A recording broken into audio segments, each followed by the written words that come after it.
There are several possible theories about who might have been involved. Number 1, the John Tate theory. Police became more desperate as time passed, offering initially £1,000 reward as well as hiring spiritualists and clairvoyants, but to no avail. However, one proved to be the undoing of John Tate. Robert Cracknell was given access to the Tate family. He said that Genette had passed away, and she told him that her father had abused her. John Tate later admitted that he had in fact abused Genette when questioned about it. He has never faced charges for this, and the police never revealed it, as they didn't want to lose public support for the search for Genette and sway public opinion. It seems that child abuse and child sexual abuse was rife in the area of Allsbear in the late 1970s. This has caused consternation as to why John Tate wasn't looked into further. For some reason, the police seemed adamant that John had nothing to do with it and had an airtight alibi. Number 2, the Robert Black theory. As years went on, the case became cold. No suspects were ever uncovered, not even clothing found.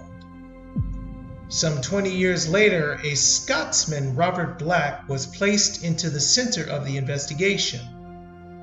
He was a notorious child killer, 4 murders and sexual assault charges. His victims consisted of 5-year-old Carolyn Hogg, 9-year-old Jennifer Cardy, 10-year-old Sarah Harper, and 11-year-old Susan Maxwell. He might have been placed as a suspect in the Genette Tate situation because the case was unsolved. Robert Black had been in Exeter on the day Genette vanished. He was a postal delivery driver, enabling him to move quickly and unnoticed. Because of his need to keep full receipts for his job, it was determined he had purchased fuel from a station in Exeter on that day. A witness also recalled that he had been sitting in his van, staring at her 5-year-old daughter. He drove off, heading in the direction of Allsbear, and there was also a witness who saw him acting suspiciously at Exeter Airport on August 19th, the day of Genette's disappearance. This is compelling circumstantial evidence. However, there is no physical evidence linking him to Genette's disappearance. His van didn't even match the maroon car. Robert Black's red van was not spotted in Allsbear by any witness, yet the police seemed convinced he had done it.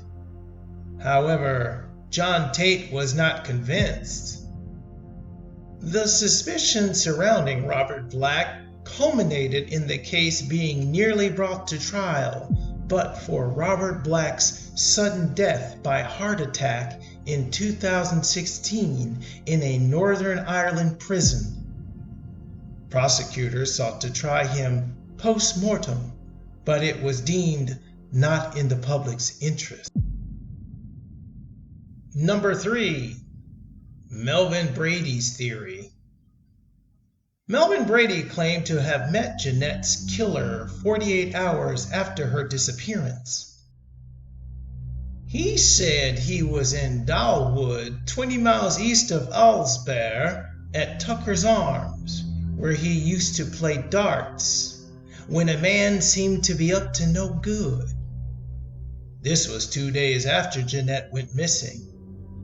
Melvin worked for a company in Axminster in Devon, and he popped into the pub to get a packet of cigarettes.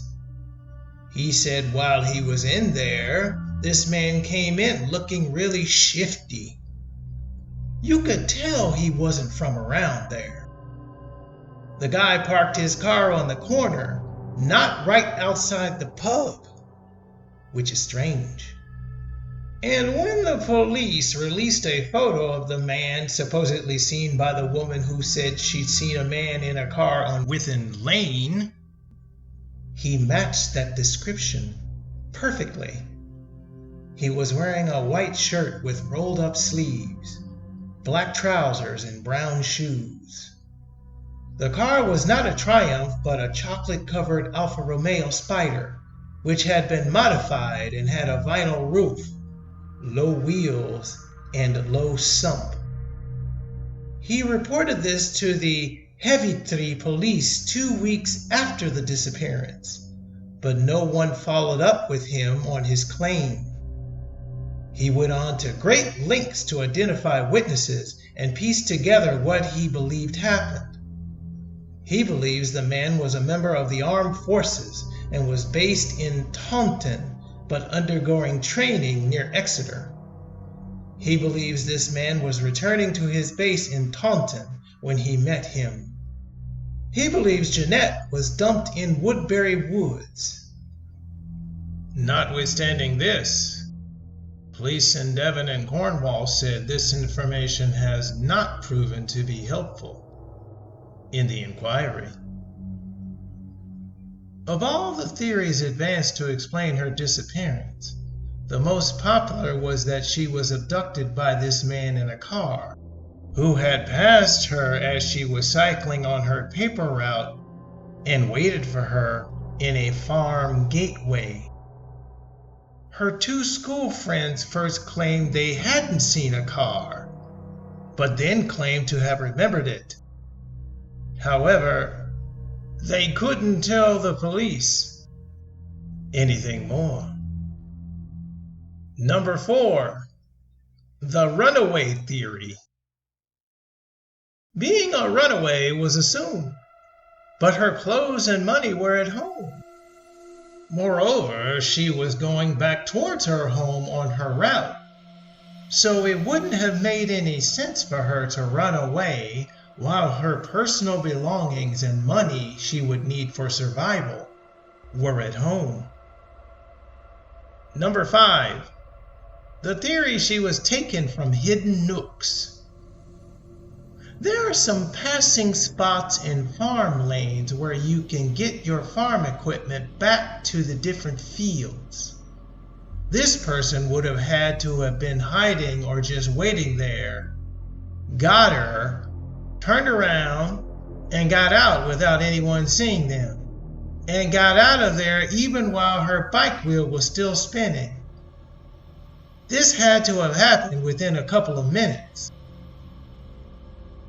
Number 6, the theory local sex offenders were involved. Devon and Cornwall is prolific with sex offenders. Hence, local sex offenders got questioned.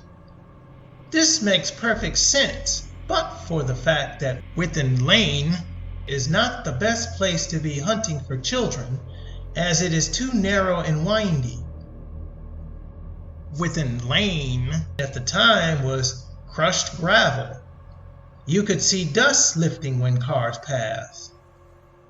Also, it was her route for the day, so it wasn't like somebody could have watched her habits specifically over time. Robert Black's victims were all girls, not boys. He would have had to have known she was covering for the day. It obviously was someone who was watching her over a period of time and took advantage of her vulnerability on that particular day, as this was an activity she didn't do all the time. Robert Black's MO was to just dump bodies. However, her body has never been found. He wasn't a clever criminal who would hide the bodies, but would dump them like rubbish. Finding the wheel spinning could have meant Genette was right there on the other side of the hedgerow, but there were no obvious suspects. Number 7, the theory she was hit by a car. Did a car hit her and kill her and just get rid of her body? Probably not. The girls would probably have seen that, or at least the tire tracks and dust. What if it was a local person, like a local farmer, who hit her coming out of a farm lane because he wasn't paying attention? Knowing it was John Tate's daughter, picked her up, tossed her in the back of their Land Rover, and disposed of her body on their farm somewhere. The police didn't check every single acre of every single farm. Is it possible she was disposed of on a farm? Number 8. The Peter Tobin theory. A Sunday newspaper article in Scotland claimed that a Peter Tobin was to be questioned about Genette's disappearance. He is a convicted pedophile. He was found guilty of the 2008 killing of a Polish student whose body he buried underneath a Glasgow church. He was also convicted of the murder of Vicky Hamilton in December 2008, which resulted in his minimum sentence being increased to 30 years. Then he was convicted of the 2009 murder of Donna McNichol. He lived on the South Coast during the 70s, fitting insulation in homes and businesses. Because he was a convicted pedophile, they believe that had something to do with it, although nothing has come of it. Number 9. The abducted by a UFO theory. One man claimed she was abducted by UFOs and would be returned one day. Moreover, her friends, Tracy and Maggie, who she'd been talking to just before disappearing, claimed their first thought was that she had been abducted by a UFO. In fact, the headline of the Express and Echo newspaper she had been delivering that very day read, "UF Autograph, an encounter of the Flying Dutchman." There had been a possible UFO sighting over Exeter, which turned out to be a plane landing at the airport. This was the headline Tracy and Maggie were reading that very day while meandering on the lane of Genette's disappearance. Number 10. The power electricity station theory. There is also a website run by Robert Cracknell, a psychic detective. He reports on his website that the day after Genette disappeared, a small power electricity station exploded in the same lane where her bicycle was discovered. He wondered if she was buried in that spot, and the killer thought it would be an ideal way of disposing of her body by blowing up the electricity station. And finally, number 11.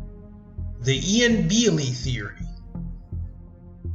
Ian Bealey was convicted for the murder of Virginia Maunder nearly 3 years after the disappearance of Genette Tate. However, with respect to Genette, at 2:30 p.m. on the 19th of August 1978, Bealey did his last job at a farm 7 miles away from Allsbear.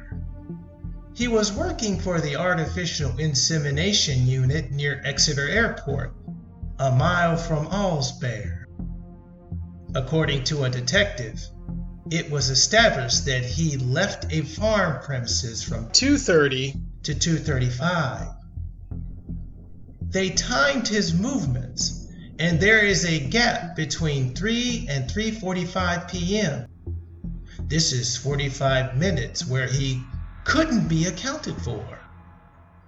He turned up at the artificial insemination unit and he filled out an accident report form because earlier that day he had been in a state of nervous tension and crashed into a police car. He, however, did not receive the attention from police that Robert Black did.